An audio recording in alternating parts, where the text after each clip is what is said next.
Hi everyone, this is Mindy Eggen and welcome to my channel. In tonight's video, I'm going to be creating this card using the Distress Spritz from Tim Holtz. This is going to create a lot of shimmer and shine on our card, which is perfect for the holiday season.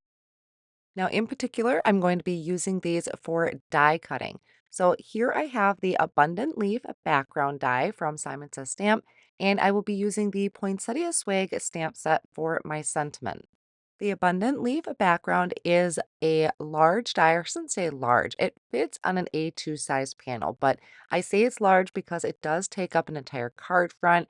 It is great for quick and easy card making.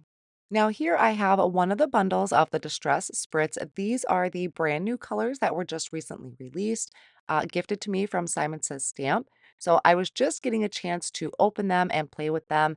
I wanted to show them here for you, and there's actually some colors in here that I'm going to pull out. The card that I'm making tonight is actually a remake because I sent my original card in to Simon Says Stamp, and I had used some different colors, but there were some colors in here that really grabbed my attention. I am going to be grabbing out the Tattered Rose and a Lumberjack Plaid.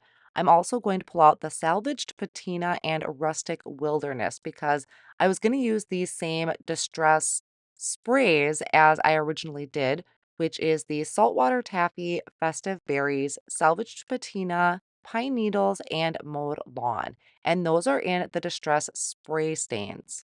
I also have some watercolor cardstock here. One I have cut a little larger than an A2 size card front.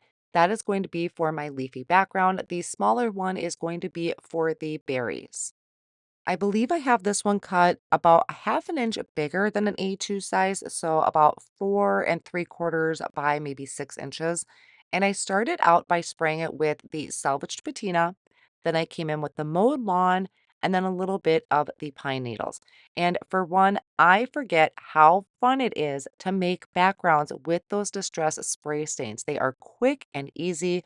You just need to make sure you're using a watercolor paper because you want something that is going to hold up to all of that moisture or that water that we're putting on it. So I did spray it. I also spritzed it with some water to get that ink moving around because I really was trying to create an entire background of color. And this is way quicker than if I were to ink blend, which don't get me wrong, I love my ink blending, but this creates a very unique look that I cannot get with ink blending. So I dried that with my heat tool.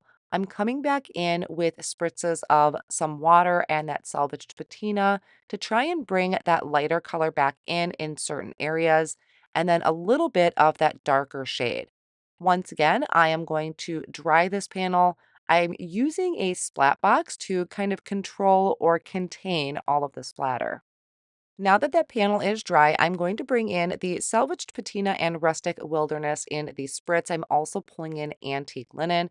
Now, I was showing you the bottom of the bottles because there was a lot of color there in the bottom of the bottle. You need to make sure before using these that you shake them up really well to get that dispersed. Now I'm going to come in and start spritzing these. I like the Antique Linen because it adds that kind of light, almost a champagne kind of sparkle to it. And then I came in with the other 2 colors. Now, the thing with these spritz is that there is a I don't know, Tim does a great job of explaining them all. To me, there's like a tint that matches the distress colors with a bit of sparkle. And I love sparkle. It's also still going to show the color underneath. So it's not taking over the color of my background. It's just adding that sparkle and shine. So now this smaller piece, I am using the Saltwater Taffy and Festive Berries, which by the way is an amazing combination for backgrounds. You just got to make sure you're not adding too much of the Festive Berries because it can kind of overpower that Saltwater Taffy. And then I'm bringing in the Tattered Rose and a Lumberjack Plaid to get that shimmer on there. The Lumberjack Plaid actually kind of does stand out a little bit from the background with those kind of thicker splatters. But if you get a nice spray going across your card front, it's going to really add that shine. Check this out. So this is when these panels are dry, and that is very key. You want to make sure these are completely dry before you start die cutting. So when I bring in my green background, I can see I still have some kind of shiny areas that are showing me that it's wet. You can see the wet areas on there. I need to make sure those are dry before I die cut. These are also just really great to use as backgrounds themselves, but I really do love die cutting out of these kind of panels. So once everything is completely dry, I'm taking that abundant leaf background die and I'm placing it over the front of the cardstock. Now, when I run it through the die cut machine, I'm actually going to flip my plates so that I am cutting up into a plate because I find I get better results that way, especially with so much of an area to die cut. And there are some fine areas in there with the kind of stems of everything. I'm also going to run the die through for the berries, and I think I do that about 3 times to get enough berries to cover that background. So when I was die cutting, I also die cut out 2 more pieces from Hammermill Cardstock just so I can build some dimension to that. Plus, it's going to add stability because some of those areas are pretty small. So here I have a media craft mat laid down. I went through and I added glue first to all of the leaves, and then I came back in and added dots of glue to all those small areas like the vines or the stems. So I just placed it on top, and that craft mat is catching all of my excess glue because this is going to get kind of messy.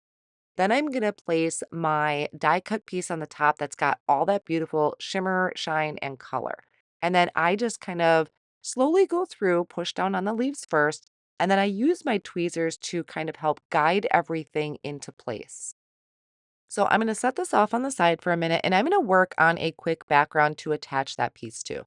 I have a piece of white cardstock cut to 4 1/4 by 5 1/2, and I started out with sage ink from Simon's Stamp.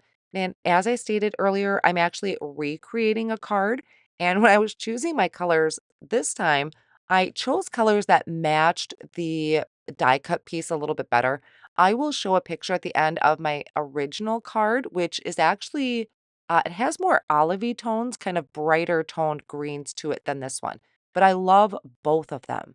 So I went around the edge with the lighter color, came in with pine, and just kind of darkened up those edges. Another thing the distress spritz are good for is just adding splatters. So again, making sure that I shook up that bottle really well.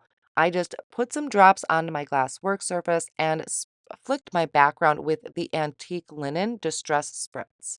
For the sentiment, which I am using the Poinsettia swag, my first one I did wrong. Well, I should say I messed up when I was die cutting. I did not line it up properly. So here's my trick for that. I stamped the sentiment down onto some scratch cardstock, and I had already gone and die cut one out from white cardstock. I'm using that open area to line it up over the stamped one, held that down with Post-it tape, and then I can place my negative piece back in there and stamp it again. This is ensuring that I'm getting even spacing all the way around my sentiment.